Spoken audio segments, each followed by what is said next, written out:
Good morning, students. Today's chapter is chapter 22, The Indus Cities.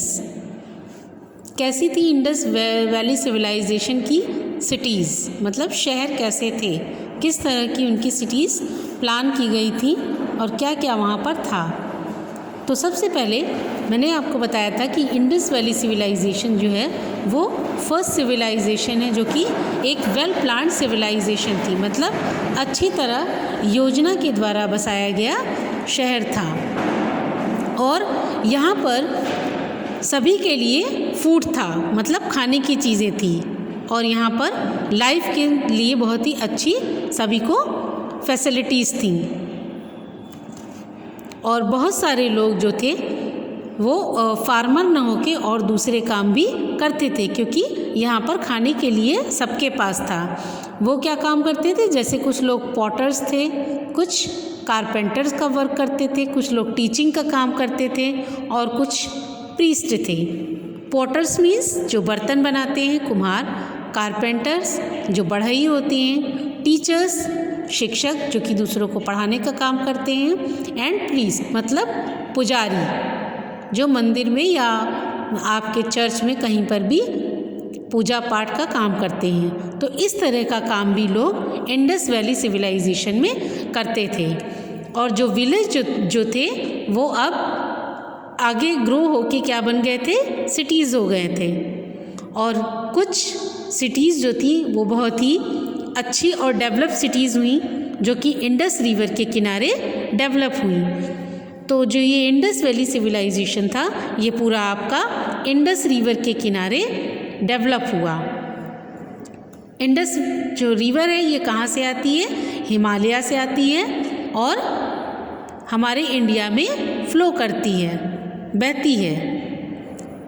तो यहाँ पर सबसे पहले लगभग 4005 ईयर्स पहले इंडस वैली सिविलाइजेशन बनी और ये जो सिविलाइजेशन है ये सबसे पहली सिविलाइजेशन वर्ल्ड की थी और यहाँ पे कुछ सिटीज़ जो थी वो बहुत ही डेवलप हुई, जैसे हड़प्पा, मोहिंजोदारो, धोलावीरा एंड लोथल। ये इम्पॉर्टेंट सिटीज़ थी और डेवलप सिटीज़ थी इंडस वैली सिविलाइजेशन की। ये सिटीज़ जो थी वो वेल प्लान्ड थी, मतलब कहाँ पे क्या होना चाहिए ये इन सिटीज़ में बहुत अच्छी तरह से बताया गया है। जो इंडस वैली सिविलाइजेशन थी वो वेल प्लान्ड थी, मतलब पहले से योजना बनाई गई थी कि कहाँ पे रोड्स होंगी, कैसी ड्रेन्स होंगी, ये सब कुछ वेल प्लान था। जैसे रोड्स थी वाइड मीन्स चौड़ी, सड़कें कैसी थी, चौड़ी चौड़ी थी और ड्रेन्स मतलब नालियाँ वो कवर्ड थी, कवर्ड मीन्स ढकी हुई। जैसे आजकल आप लोग रोड पर खुली हुई ड्रेन्स देखते हैं, ऐसा उस सिस्टम में नहीं था। वहाँ पे जितनी भी ड्रेन्स होती थी वो सब कवर्ड होती थी, मतलब ढकी हुई थी। और जो इम्पोर्टेंट बिल्डिंग्स थी वो जो सिटी का हाई लैंड होता था, मतलब जो ऊंची ज़मीन होती थी वहाँ पर बनाई जाती थी और उस इम्पोर्टेंट बिल्डिंग के चारों ओर ऊंची बाउंड्री वॉल बना दी जाती थी।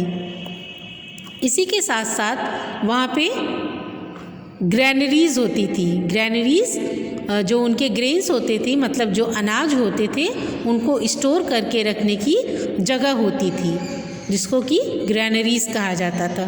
तो उस समय इंडस वैली सिविलाइजेशन में ग्रैनरीज भी बनाई जाती थी ताकि वो अपने ग्रेन्स को अच्छे से स्टोर करके रख सकें और वो ख़राब ना हो। इसी के साथ साथ इम्पॉर्टेंट मीटिंग करने के लिए हॉल बनाए जाते थे। और उस समय की सबसे फेमस जो सिटी हुई थी वो थी मोहिंजोदारो और इस सिटी में एक बहुत बड़ा बाथ हाउस था, जिसको आप आजकल जैसे स्विमिंग पूल होता है उसी तरह का है। तो ये बहुत बड़ा एक स्विमिंग पूल की तरह बाथ हाउस बनाया गया था। किस सिटी में, मोहिंजोदारो सिटी में बनाया गया था। इसी के साथ साथ जो हाउस बने हुए थे वो ईंटों से बने हुए थे। ब्रिक्स मीन्स ईंटों से बने हुए थे। कुछ हाउसेस में 1 फ्लोर थे और कुछ में 2 फ्लोर्स भी होते थे और सबके मेन डोर जो लेन्स होती थी, मतलब जो गलियां होती थी, उन सभी के मेन डोर्स एक साइड में खुलते थे ये नहीं कि किसी का अलग किसी का दूसरी हो, ऐसा नहीं था। सबके डोर्स मेन लेन्स में, मतलब मुख्य जो गली होती थी रोड की तरफ, उसमें ही खुलते थे। और हाउसेस बहुत ही अच्छी तरह से बनाए जाते थे। हाउस में किचन होता था, बाथरूम होता था, और हर घर के बाहर एक क्लीनर टैंक बनाया जाता था जिसमें वो अपने गार्बेज वगैरह डंप कर देते थे, कहीं पर भी रोड पर नहीं फेंकते थे। So students, that's all for now. We will continue this chapter in the next video.